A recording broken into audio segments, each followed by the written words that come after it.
Hey guys, what's up? You ever heard that line, those who fail to study history are doomed to repeat it?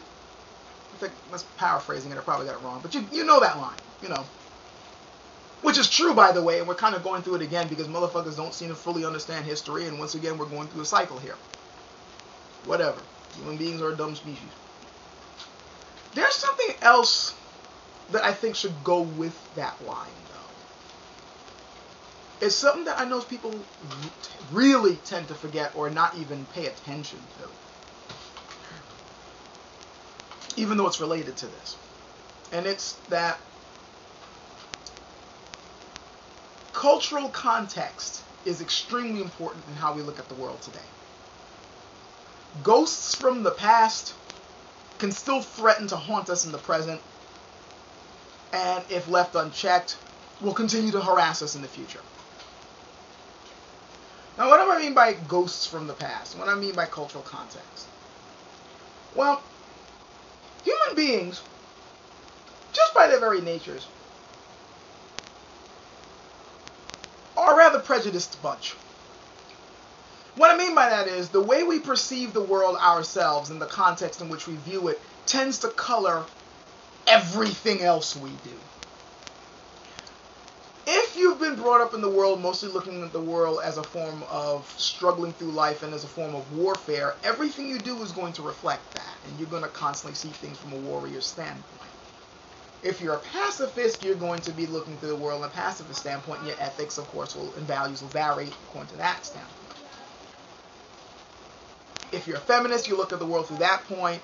If you're a misogynist, you'll look at the world at that point. So on and so forth. You know, it depends on basically the way you view the world, the lenses that you wear, will determine how you go through it and how you perceive the information that comes at you. This is also true of cultures.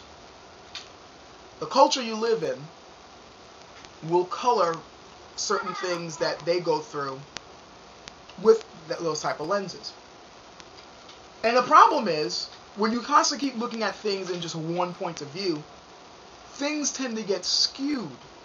And if you don't bother correcting that bit of perversion, it will get worse and worse.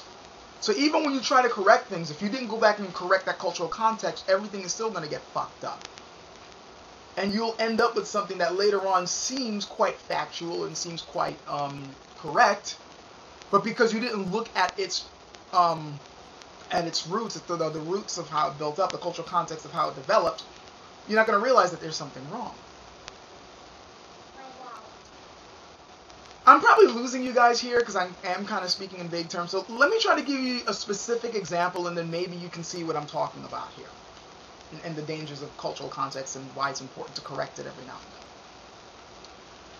and then. A debate that keeps coming up every now and then, and one that every now and then I have to address, no matter how much it pisses me off, is this whole thing about race and IQ and brains and stuff like that. Now, there are a lot of people out there who believe in this stuff. They believe that there's a correlation with, you know, race and your genetic abilities, particularly mental abilities.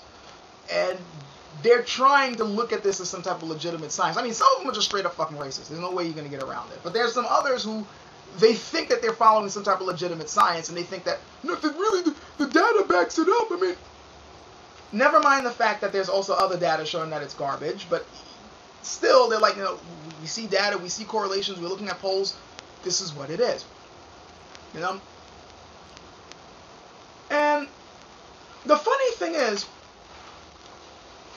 if they were looking at this from a cultural context point of view and seeing where this came from, and they were honest with themselves, they might change their mind. Wheel the years back a bit to when sciences were first beginning to really flourish in the Western world.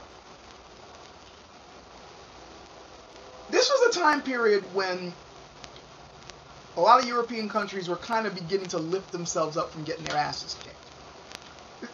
Again, we have to look at this in perspective. Rome already fell. They lost a lot, and pretty much took a lot of Europe with them. The Middle East and a lot of Middle Eastern countries You got Persia.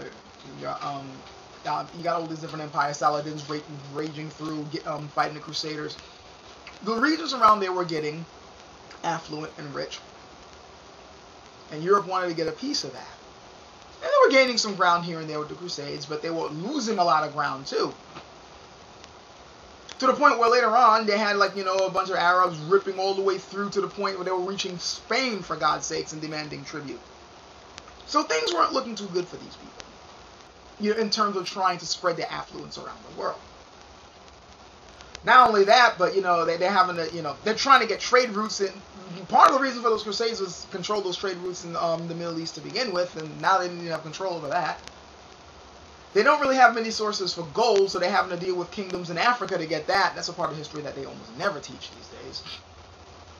Yeah, we'll look that up. For everybody who wants to talk about how Africans are nothing but a bunch of savages, look up the kingdoms of Ghana and Mali and find out how much they were screwing Europe over when it came to getting gold from those areas. They had a really complex tax system that these motherfuckers had to pay in order to get the gold for their coins. That's a subject for another time. But yeah, they weren't exactly in a high standing in the world anymore, but they were trying desperately to be that way. Because remember, the church was pretty much in control at this time. The church was, it's not like the way it is today. Back then, the church was like, it's like a nation in and of to themselves. These motherfuckers were in power. That's how come they were able to do things like declare wars and crusades and go around there and try to control trade routes and so on and so forth. They were just as corrupt as any other power-hungry politicians because, quite frankly, that's what they were. And they were trying to gain influence, but they were losing ground, and it was kind of pissing them off. Now, the point I'm trying to bring up here is they were one of the major reasons why they thought they were able to lay claim to these lands, or the excuse, I should say, that they were trying to come up with, that they can just go over there and rampaging in these people's lands and take whatever shit they wanted and control trade routes, is that we're Christians. We're God's chosen people. We have a right to this place. And anybody who's going to be standing in the way is just nothing but a freaking heretic, and we can do whatever the hell we want to them. They're arguing from that standpoint, and their belief system and the culture they were living gave them the excuse to go over there and pretty much kill and pillage and, rob and whatever. And not only that, but the people who the popes would later on say that, oh, you're the king of this area, you're the king of Constantinople, you're the king of Acre, you're the king of Tyre, all these areas. The kings themselves felt that they were above the people because of their cultural context. Well, I'm a king. I'm linked to God, so I can do whatever the fuck I want. In fact, hell, I gotta remember the name of this guy. I'll probably put it in the text description. At one point when Saladin had gotten a major victory in one particular battle, and he was asking this dude, why was he constantly breaking treaties and constantly, breaking his word whenever he said that he was going to do one thing and ended up doing another. Why was he doing all these backhanded deals? The guy pretty much said to him, this is the type of shit that kings do all the time. We can do what we want. To which, Saladin was not exactly pleased with that and ended up chopping off his fucking head. But, again, read up on the history. This are the beliefs that they had, that we can do what we want, and they were using their religion as well as their status as an excuse. But later on, the beliefs in religion pulling the strings began to wane. Partially because of, the era like the Renaissance and the Enlightenment, where people were beginning to lean more toward logic and reason rather than just faith and belief. And partially because a lot of people were getting tired of having the church tell them what the fuck to do. They wanted to be able to just rule on their own, and we already know about the squabbles with that. However, despite the fact that they were leaning now more toward the Enlightenment period and more toward logic and reason and trying to work now with science instead of just simply beliefs and faith and so on, they still wanted to come up with a reason as to why they should go over and take over these lands and build trade routes and take over people's resources and such like that. But they can't exactly do it under God reason anymore because they're moving away from that. They need another fucking reason. Well, how about the fact that we're just naturally superior to them? I mean, now we're working with science and natural laws.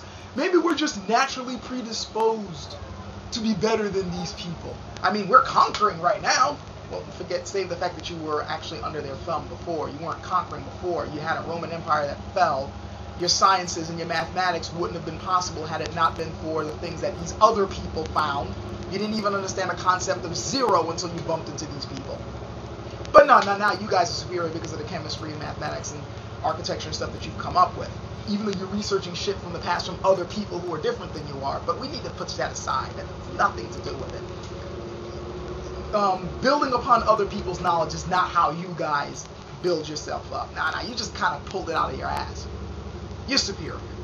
Come up with natural excuse, like coming up with rules of how you are naturally superior to other people. Therefore, since you are superior, you can pretty much do whatever you want to inferior people. I mean, it's your right on this planet.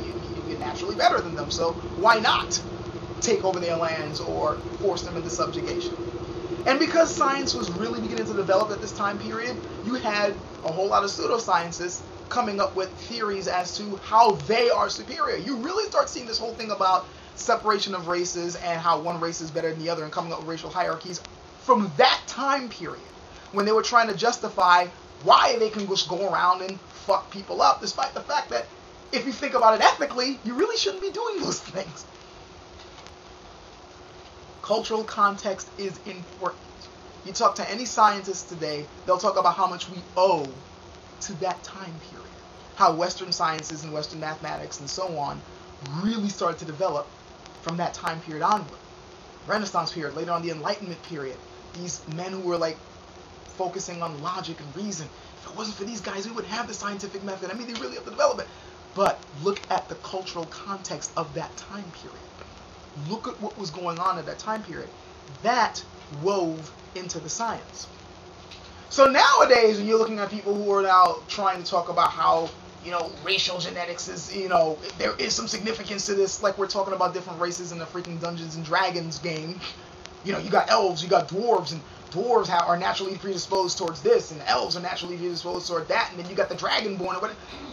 All that type of nonsense originated from this time period. And because of that cultural context, which we aren't fucking looking at and excising from something that's supposed to be purely logical and reasonable when you terms of the scientific method that you're using to come up with these studies, you're going to still have this flawed perspective.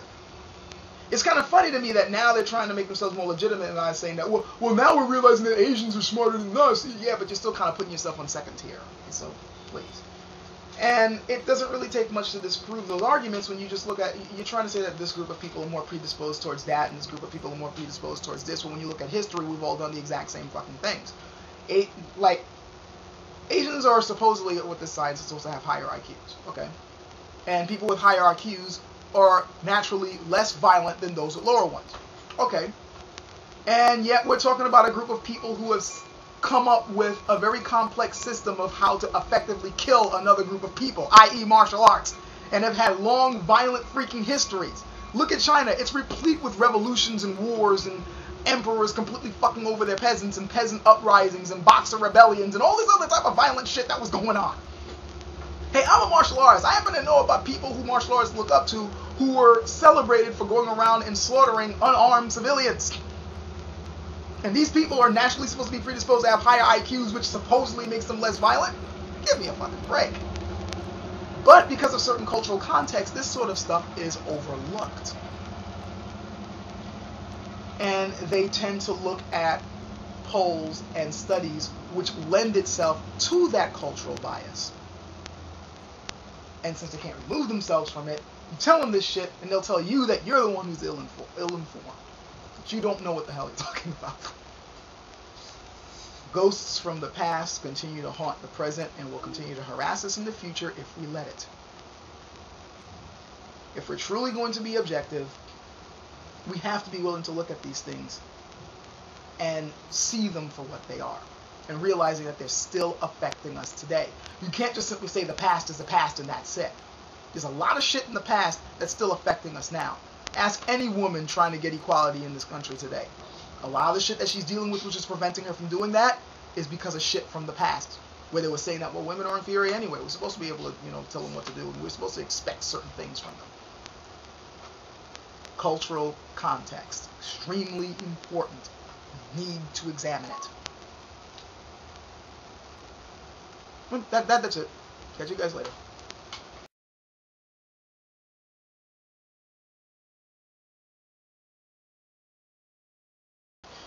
By the way, you do realize that there are also scientific studies that say that Arizonas will always be superior to Lipton iced teas. What? Just saying.